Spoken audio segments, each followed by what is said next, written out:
The medical ship Horizon floated through the wreckage of what used to be a busy trading station.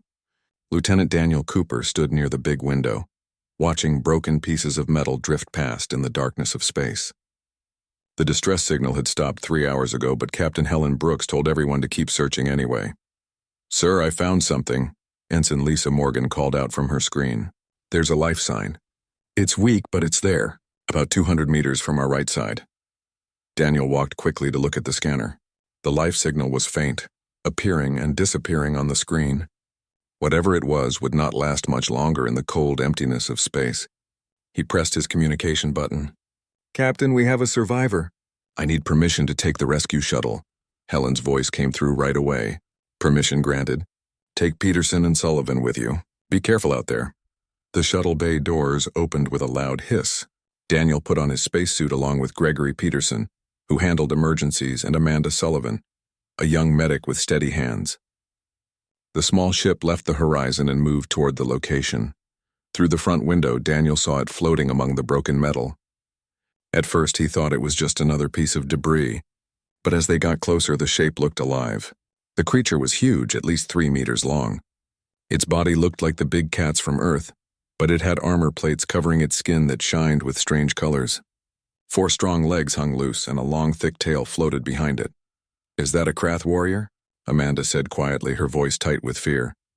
The Krath Dominion was known across the galaxy as a proud and dangerous species. They were the top hunters on their home planet, and their society cared only about being strong. Their warriors were famous, working as fighters for money and battle troops for different groups. But they were also known for one terrible rule: the weak were left to die. Gregory moved the shuttle closer, matching the spin of the floating body. "Looks like it took a lot of damage. Holes in the armor, burn marks from energy weapons. Someone really hurt this one bad." Daniel turned on the mechanical arms outside the shuttle. "Let's bring it inside. Amanda, get the medical room ready.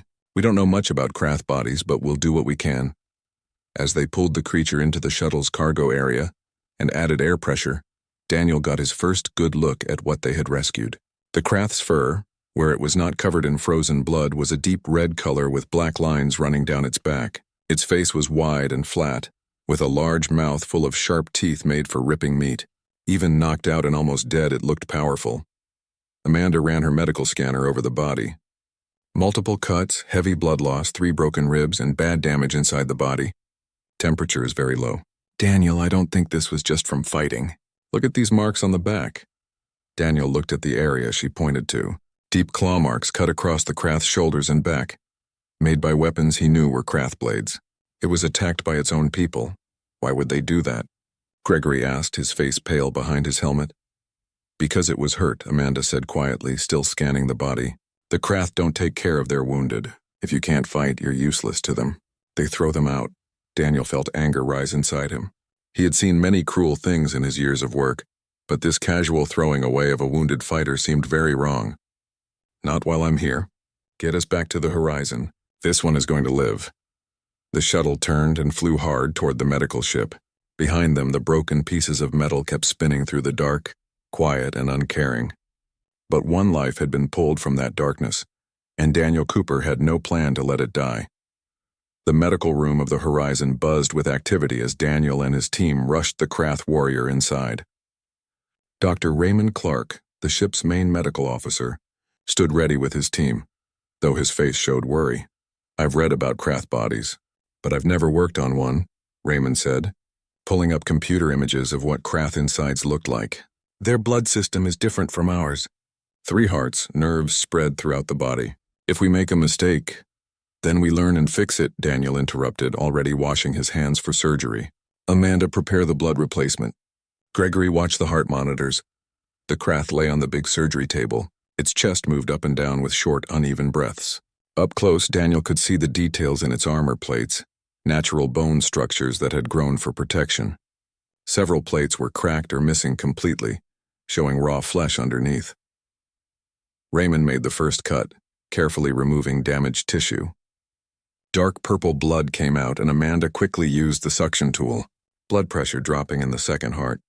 "We're losing it."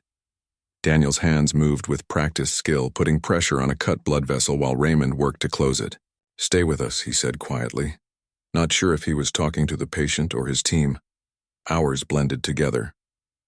They worked in shifts, one team operating while another watched and studied. Captain Helen Brooks came by twice, her worn face showing concern. The Krath Dominion has ships in this area. If they find out we're keeping one of their throwaways, it could cause problems. Let it, Daniel said without looking up from his work. We don't leave people to die.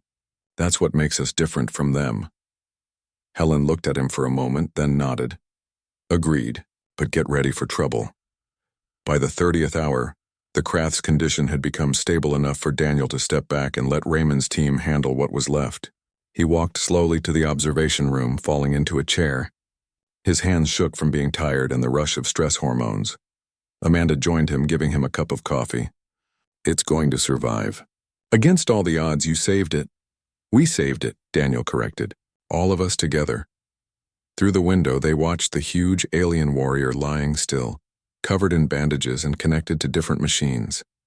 Its breathing had become deeper and more regular. What do you think will happen when it wakes up? Amanda asked. Daniel shook his head. I don't know. The Krath aren't known for being thankful.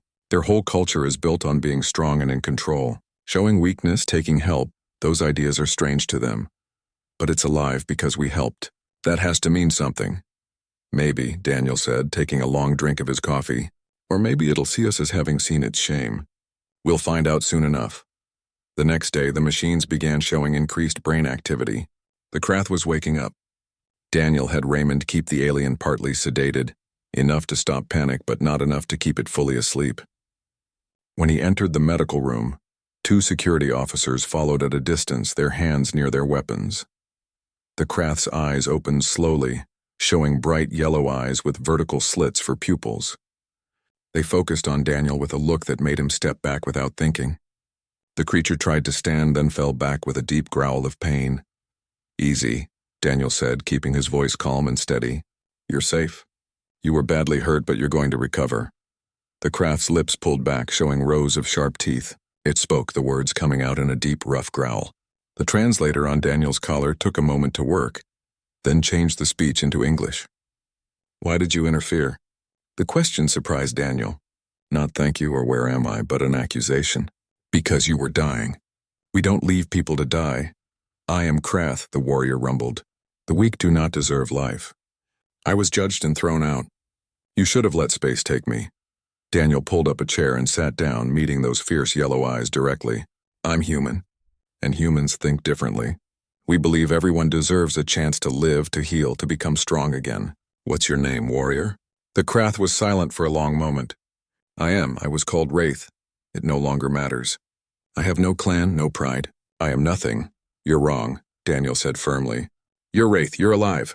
And while you're on this ship, you're under my protection. What you choose to do with your life after you heal is your choice. But I didn't fight for 30 hours to save you just so you could give up now. Wraith's eyes narrowed, studying the human with a mix of confusion and something that might have been curiosity.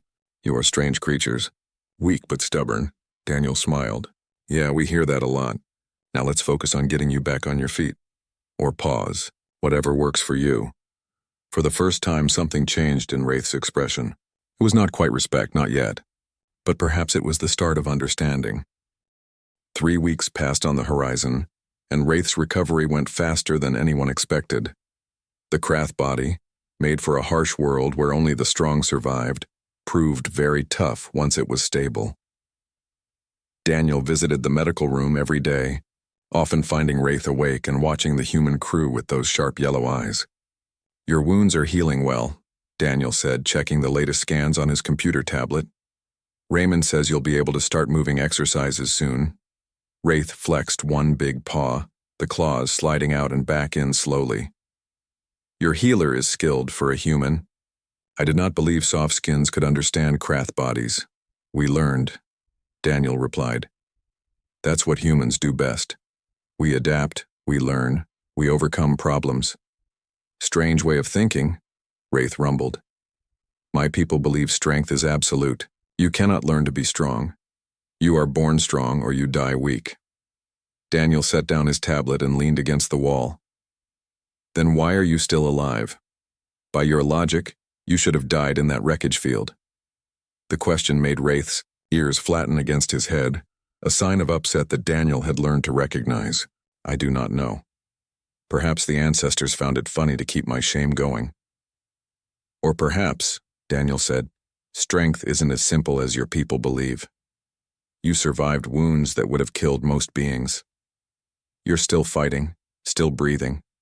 That takes strength. Wraith's tail moved once with force, then stopped. You speak in riddles, human. My clan left me to die because I was beaten in battle. That is the way. The strong move forward, the weak are left behind. This is natural law. Natural law, Daniel repeated. Tell me, Wraith, what happened? Why did your clan turn on you? The Krath warrior was silent for so long that Daniel thought he would not answer. Then, in a low voice that the translator barely picked up, Wraith began to speak. We were hired as fighters by the Telvan Consortium. A simple job, attack a mining station, take the valuable crystals. But when we broke into the station, we found it was a research place. There were cubs there. Telvan young, no bigger than. Wraith raised a paw, showing a small height. Helpless. Daniel felt his stomach tighten. What did your clan do? What we were paid to do. Kill everyone, leave no witnesses. That is the contract. But I... Wraith's claws dug into the medical bed's padding. I could not. The cubs ran to me crying, thinking perhaps I would protect them. And I hesitated. My clan leader, Thrax, saw this. Called me weak. Called me corrupted by soft thoughts. So he attacked you, Daniel said quietly. He said I was unfit. Challenged me in front of the clan. I fought, but my mind was divided. I kept seeing those cubs, and in that moment of weakness, Thrax struck me down.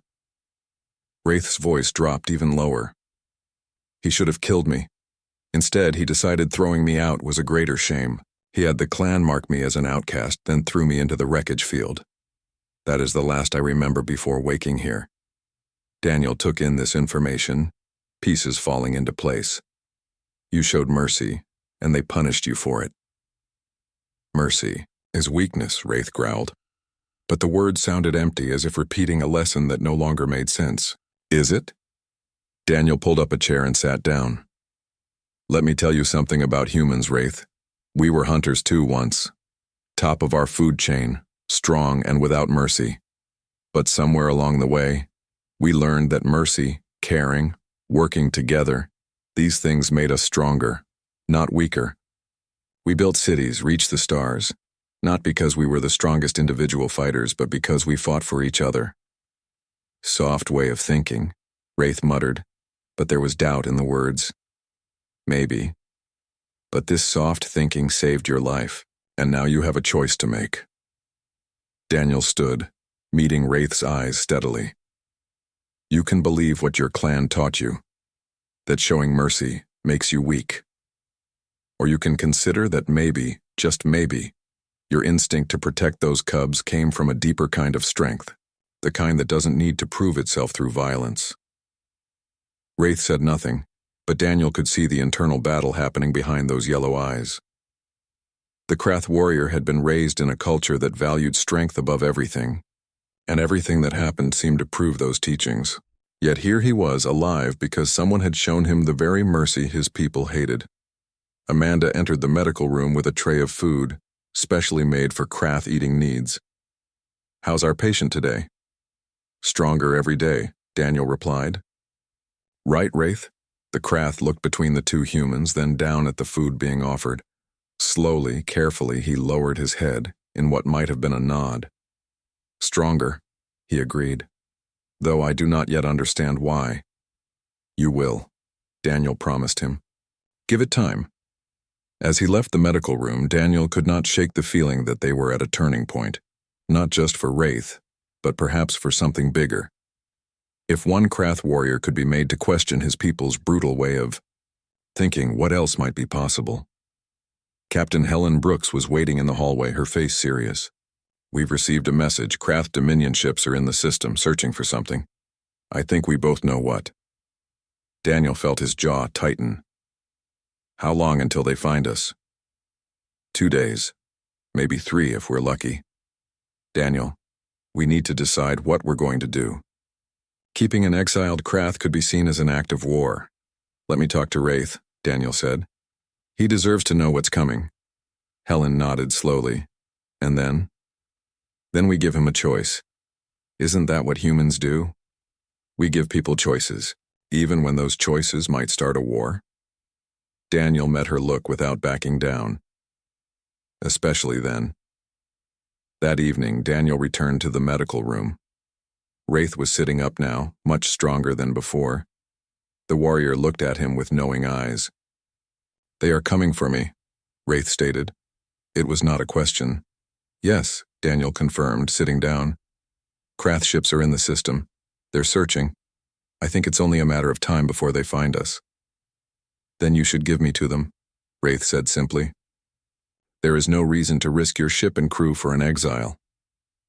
There's every reason, Daniel replied. Wraith, in the past 3 weeks I've watched you struggle with what you were taught versus what you feel is right. I've seen you question everything you believed. That takes real strength. What I feel is confusion, Wraith admitted. All my life I was taught one way. Kill or be killed. Strength is everything. Mercy is death. But you humans, you show mercy, and yet you are not weak. You help me, and yet you are not victims. I do not understand how both can be true. Because strength comes in many forms, Daniel explained. Physical power is one kind, but there's also the strength to stand up for what's right, even when it's hard. The strength to choose mercy when violence would be easier. The strength to protect those who can't protect themselves. Like the cubs, Wraith said softly. Like the cubs, Daniel agreed. You could have followed orders. You could have killed them and kept your place in the clan. But something inside you said no. That wasn't weakness, Wraith. That was the strongest choice you ever made. Wraith was quiet for a long time. His claws extended and retracted slowly, a sign of deep thought. If they come, if they find me here, they will not just take me. Thrax will want revenge. He will want to make an example. Your crew will be in danger.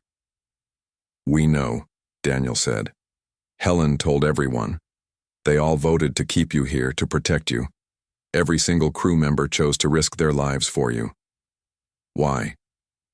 Wraith's voice was almost a whisper. Why would they do this for me? Because it's the right thing to do, Daniel said simply. Because you're one of us now. Because humans don't abandon their friends.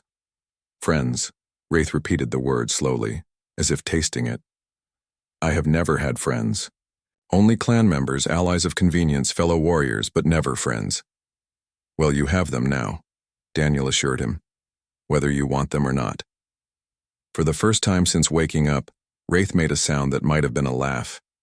It was rough and unused, but it was there. Humans are truly mad, but perhaps that is not such a bad thing.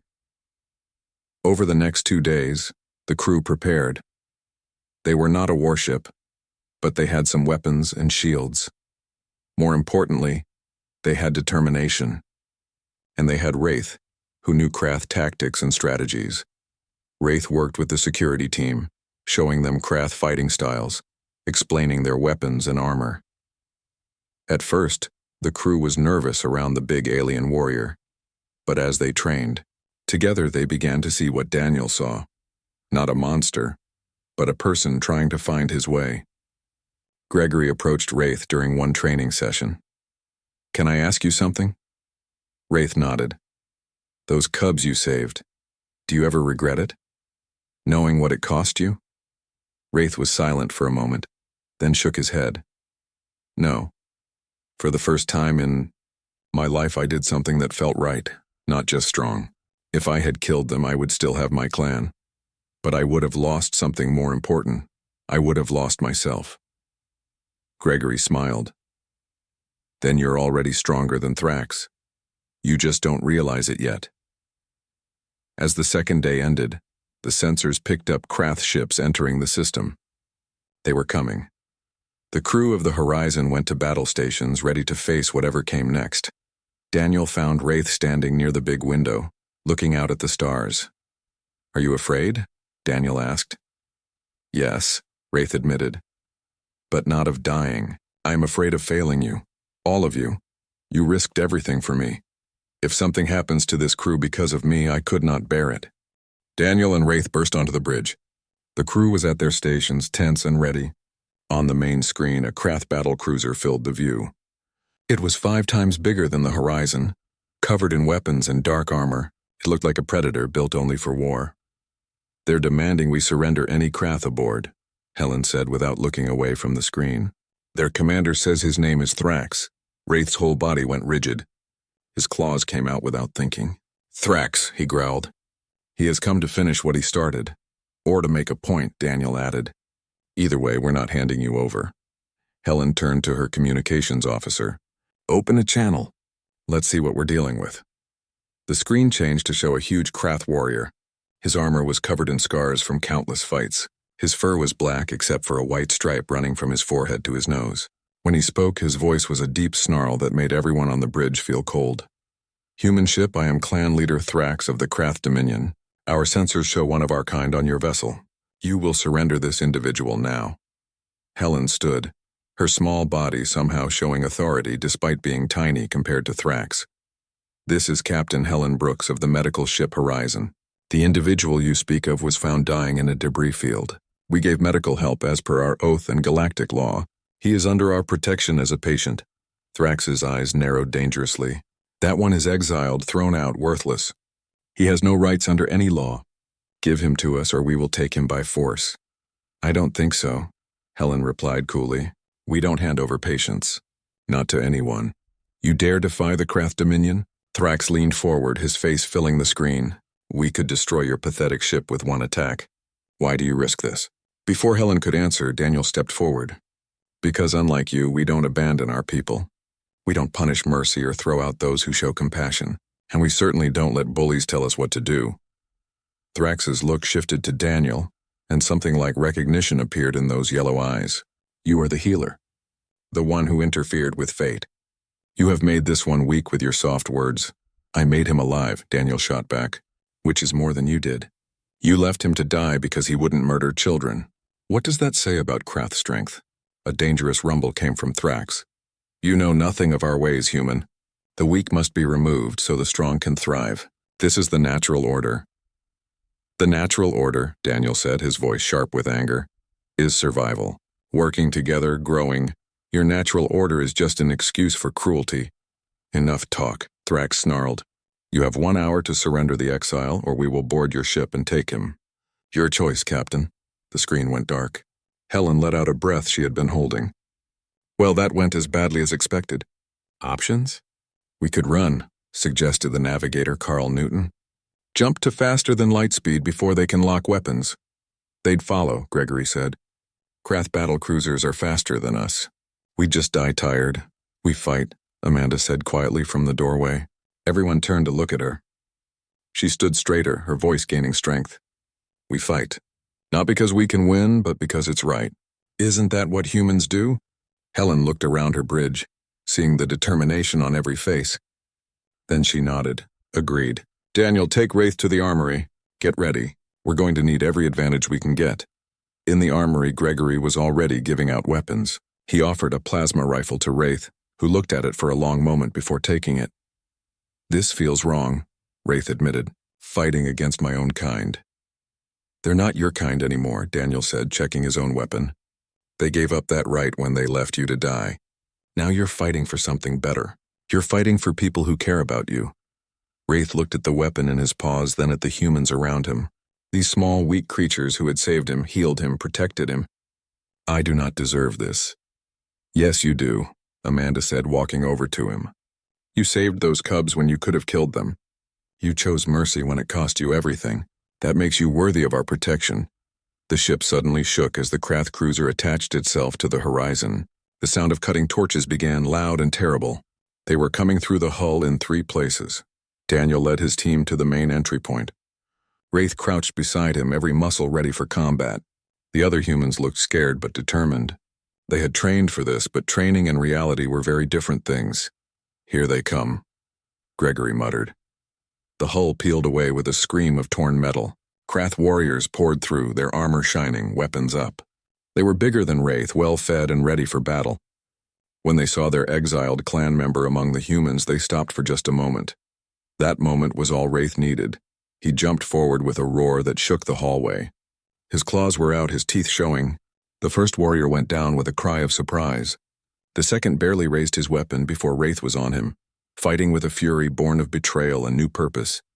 For the horizon, Daniel shouted, firing alongside his team. The fight was chaos. The Krath warriors were skilled and powerful, but they had not expected real resistance. More importantly, they had not expected one of their own to fight against them with such force. Wraith moved through their ranks like a storm, every blow carrying months of held-back rage and pain.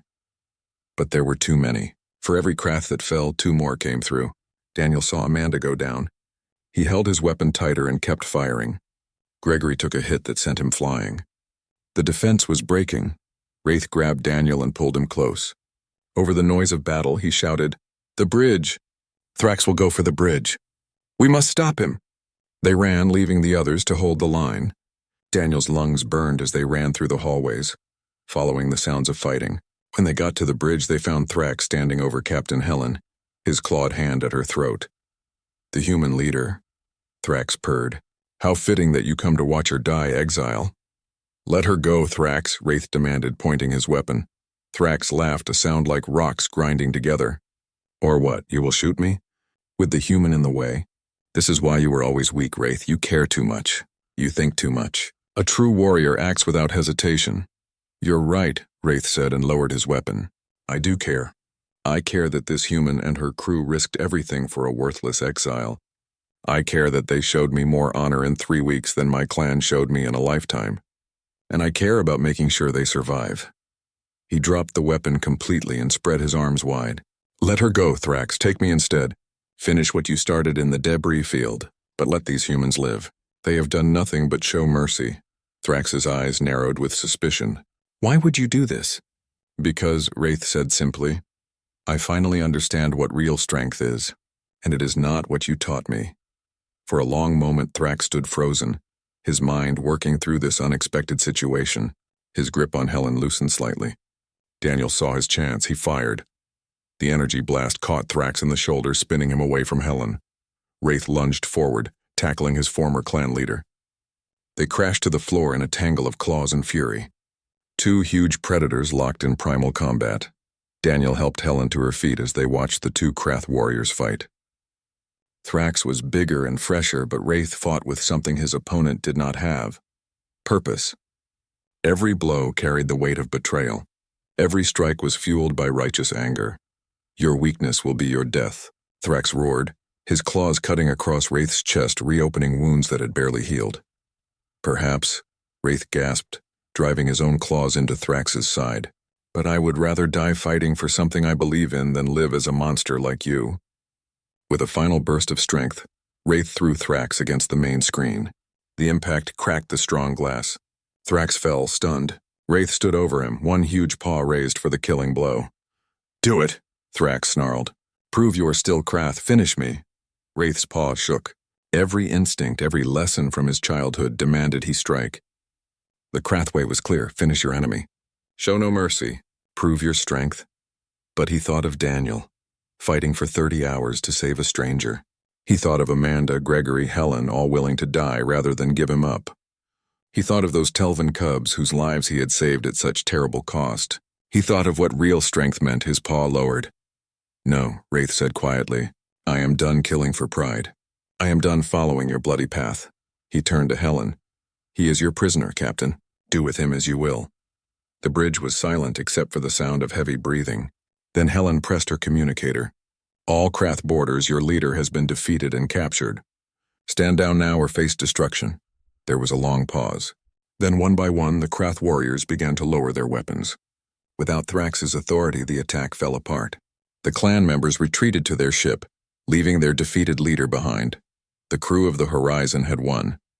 Against all odds, they had survived. The medical bay was full of activity. Wounded crew members lay on beds while the medical team worked to help them. Daniel moved from bed to bed, checking on everyone. His body ached from the fight, but he kept going. Amanda had a broken arm but was still helping others. Gregory had burns on his side but refused to rest until everyone else was treated. Wraith lay on the largest medical bed, breathing hard. His chest was covered in new wounds, blood staining the bandages that Raymond was applying. The old doctor worked quickly, his hand steady despite his age. "You reopened almost everything we fixed," Raymond said, not looking up from his work. "3 more weeks of recovery at least." "Worth it," Wraith said through gritted teeth. "They are alive. That is what matters." Daniel approached the bed. "You could have killed Thrax, why didn't you?" Wraith was quiet for a moment. "Because you taught me that mercy is not weakness. Because those cubs deserve to live, and so did Thrax, even if he is a fool. Because I am tired of death." He looked at Daniel with those fierce yellow eyes now holding warmth that had not been there before. "Because I am no longer just Krath, I am something new. Something better, perhaps." "You're Wraith," Daniel said simply, "and you're a hero. You saved this ship." "We saved this ship," Wraith corrected. "Together." Captain Helen entered the medical bay, her uniform torn and dirty. She had a cut on her forehead but otherwise seemed fine. "Status report." "How many injured?" 15 wounded, none critical," Raymond reported. "We were lucky. Very lucky." Helen nodded, then looked at Wraith. "What you did on the bridge saved my life. Saved all our lives. I want you to know that." "I did what anyone would do," Wraith said. "No," Helen corrected. "You did what a good person would do. There's a difference." She turned to Daniel. "The Krath ship is retreating. They took their wounded and left. But they'll be back, and they'll bring more ships. We need to get to a starbase fast." "What about Thrax?" Daniel asked. "Locked in the brig under heavy guard. He's made several threats, but he's secure." Helen looked tired. "We'll hand him over to the proper authorities. Let them decide what to do with him." Over the next few hours, the crew worked to repair the ship. The Krath had done significant damage, but nothing the horizon could not fix. As they worked, word of what happened began to spread. A medical ship had defeated a Krath battlecruiser. An exiled Krath had fought his own kind to protect humans. It was a story that people would talk about for years. Daniel went to visit Thrax in the brig. The former clan leader sat in the corner of his cell, his shoulder bandaged where Daniel had shot him. He looked up when Daniel entered, his eyes full of hate.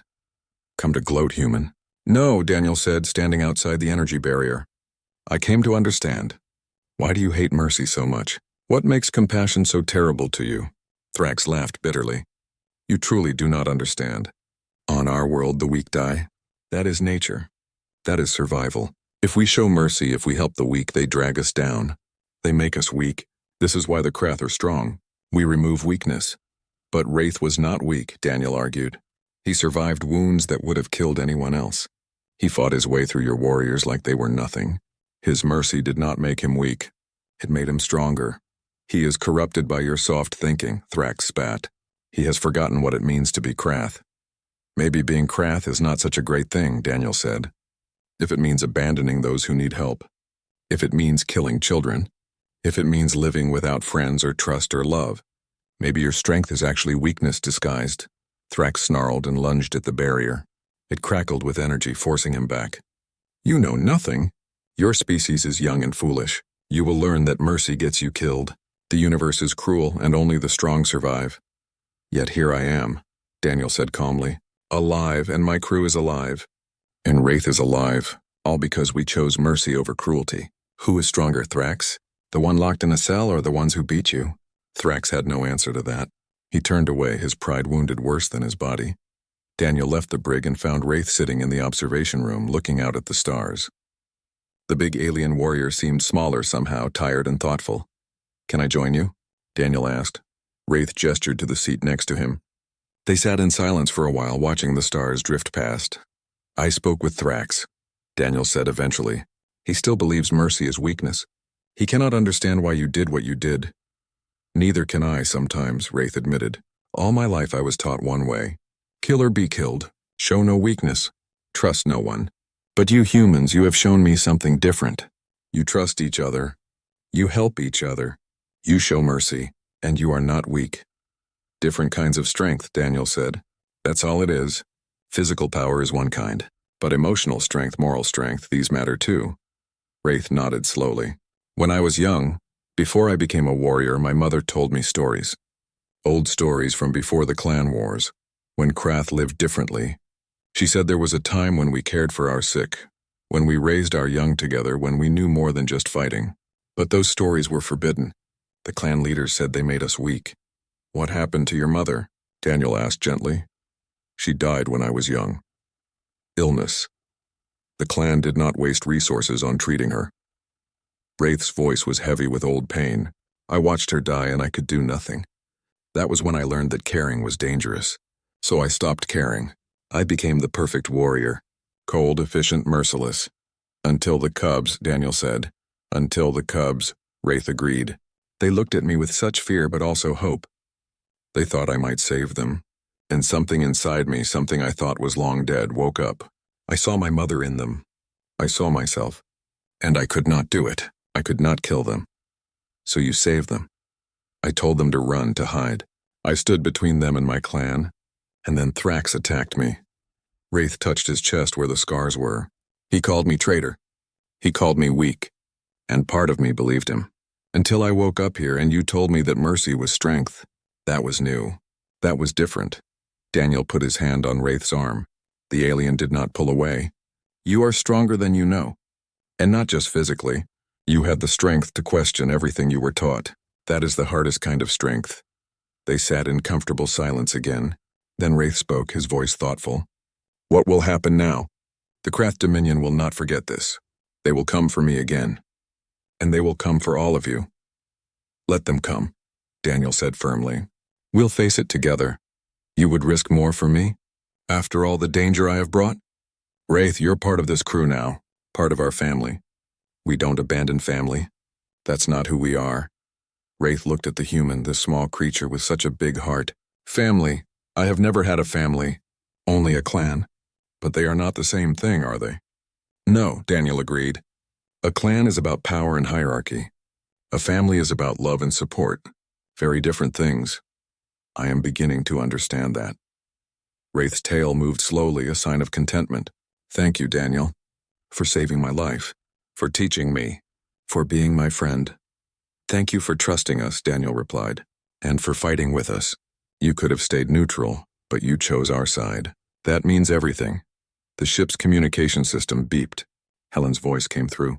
All senior staff to the bridge. We're approaching the starbase. Daniel and Wraith made their way to the bridge. The crew looked up when they entered, and several people nodded respectfully at Wraith.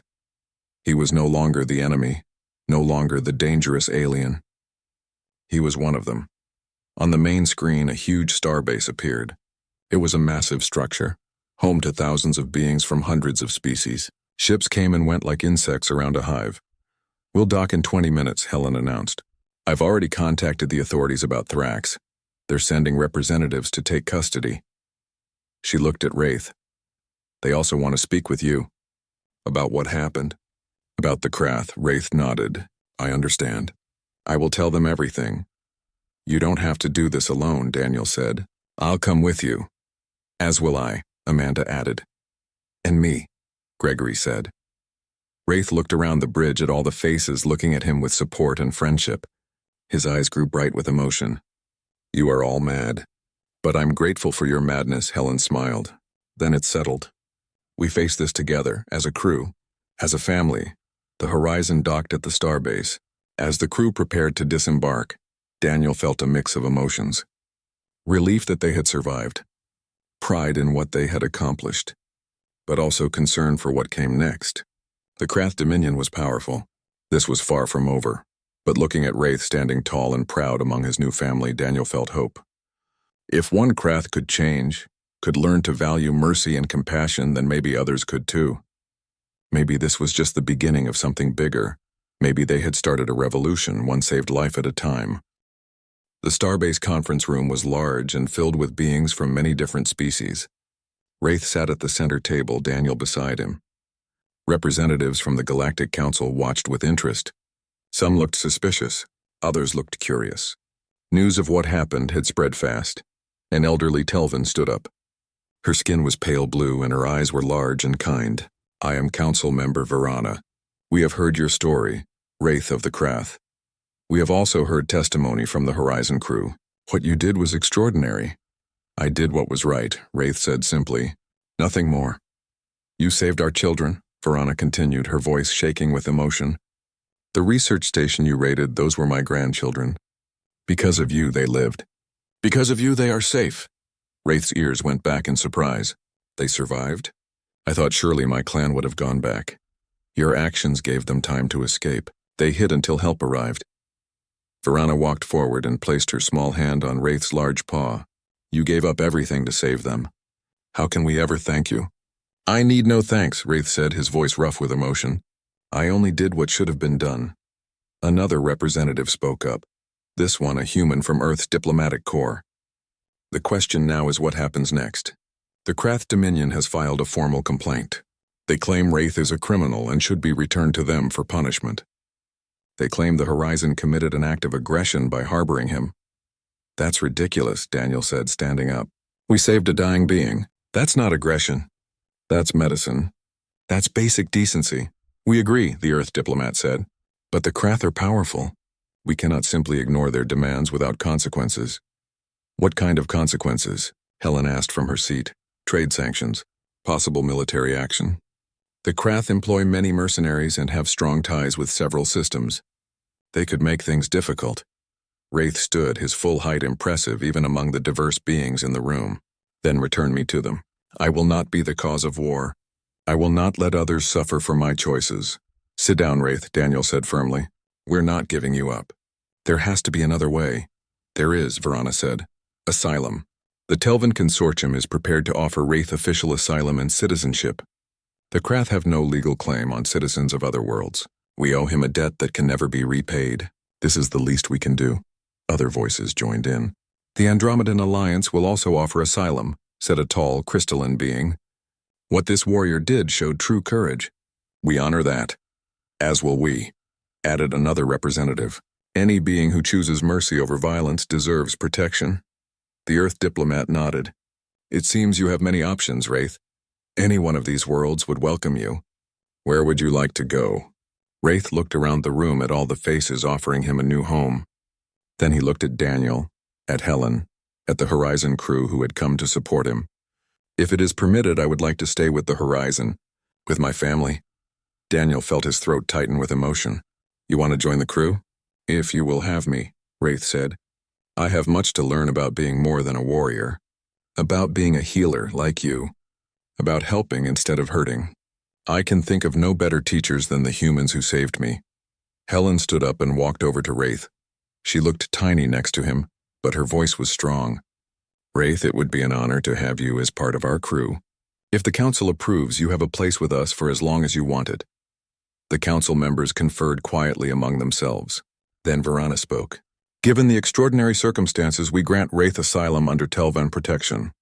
Additionally, we authorize his service aboard the Horizon as a medical assistant and cultural liaison. The Krath Dominion will be informed that any action against Wraith will be considered an act of war against the Telvan Consortium. And the Andromedan Alliance, the crystalline being added, and Earth, the human diplomat said with a smile. Thrax's fate was decided next. He would face trial for attempted murder and piracy. The evidence was clear, and even the Krath Dominion could not deny what had happened. He would spend years in a high-security prison. As the meeting ended, Daniel and Wraith walked back to the Horizon through the busy starbase corridors. Beings of all types moved past them, some staring at the unusual pair of human and Krath walking together. This is really happening, Wraith said quietly. I have a new life, a new purpose. How does it feel? Daniel asked. Strange, frightening, but also good. Wraith paused at a viewing window, looking out at the ships and stars. I was so certain of everything before. I knew my place, my purpose. Now I am uncertain of everything. But somehow that feels right. That's called growth, Daniel said with a smile. It's uncomfortable but necessary. Over the following weeks, Wraith began his training as a medical assistant. Raymond took him under his wing, teaching him human medicine and techniques. Wraith was a quick student, his warrior discipline serving him well in his new role. Your people's approach to medicine is fascinating, Wraith said during one training session. You fight death as fiercely as warriors fight enemies. Death is the enemy, Raymond replied. And we fight it with everything we have. Every life saved is a victory. I am beginning to understand this way of thinking, Wraith said. For so long I thought only of taking life. Now I learn to give it back. It is harder than fighting, but more rewarding. Amanda worked with Wraith on bedside manner. You can't growl at patients, she explained after Wraith accidentally frightened a young crew member. You need to be gentle, reassuring. I am a 2-meter-tall predator with claws and fangs, Wraith pointed out. How do I be reassuring? Like this, Amanda demonstrated, speaking in a calm, warm voice. You're going to be fine. I'm here to help you. You're safe. Wraith tried it, his deep voice rumbling gently. You're going to be fine. I am here to help you. You are safe. The young crew member, who had been nervous, relaxed a little. That's actually kind of comforting, he admitted. Wraith's ears perked up with pleasure. I did it correctly. You did great, Amanda assured him. Word of Wraith spread throughout the galaxy. Some Krath viewed him as a traitor and outcast, but others, particularly younger warriors, began to question their society's brutal traditions. A few even reached out secretly asking about life outside the Dominion. One day, a message arrived at the horizon. It was encoded and marked urgent. When Daniel opened it, he found a video message from a young Krath female. She looked scared but determined. My name is Kara. I am a scout for the Dominion, but I no longer wish to serve them. I have heard stories of Wraith, the exile who found a new path. I have seen mercy called weakness my whole life, but I do not believe this anymore. I saved a wounded enemy once, and my clan discovered it. They are coming for me. I do not know where else to turn. Please, if this message reaches you, help me. The message ended with coordinates. Daniel immediately took it to Helen. It could be a trap, Helen said, studying the coordinates. The Krath might be using this to lure us out. Or it could be real, Daniel argued. Another Krath questioning their ways, needing help. Like Wraith was. They brought Wraith to watch the message. His face was unreadable as he listened to Kara's plea. When it ended, he was quiet for a long moment. I know her, he said finally. She was in my training group years ago. Even then, she questioned things, asked why we had to be so cruel. The instructors punished her for it, but she never stopped questioning. Do you think it's real? Helen asked. Yes, Wraith said without hesitation. Kara would not betray her nature even to set a trap. If she says she needs help, she needs help? Helen looked at her crew. It's a risk. But we've taken risks before. All in favor of mounting a rescue? Every hand went up. The horizon changed course, heading for the coordinates. They found Kara drifting in a small escape pod, badly damaged. Krath fighters were closing in on her position. Battle stations, Helen ordered. Let's get her out of there. The horizon moved fast, intercepting the Krath fighters. Wraith operated the tractor beam, pulling Kara's pod to safety while the horizon's weapons kept the fighters at bay. It was tense, but they managed to escape without serious damage. In the medical bay, Wraith and Daniel worked together to treat Kara. She was younger than Wraith, her fur a golden color with white markings. She was wounded but stable. When she woke up and saw Wraith, her eyes widened. You are real. I thought perhaps the stories were exaggerated. But you are here, working with humans, healing instead of killing. It is real, Wraith confirmed. And you can have this too if you want it. A life beyond the Dominion. A life of purpose instead of violence. Tears formed in Kara's eyes. I thought I was alone. I thought I was the only one who felt this way. You are not alone, Daniel said gently, and you never will be again. Over the next months, more Krath reached out. Not many, but enough to matter. The horizon became a symbol of hope for those who wanted to escape the brutal traditions of the Dominion. Some integrated into other societies. Others joined the crew, learning new trades and skills. The Krath Dominion leadership was furious but helpless. They could not attack without starting a war they would likely lose. Instead, they denounced the exiles and forbade anyone from following their example. But the more they forbade it, the more Krath questioned why.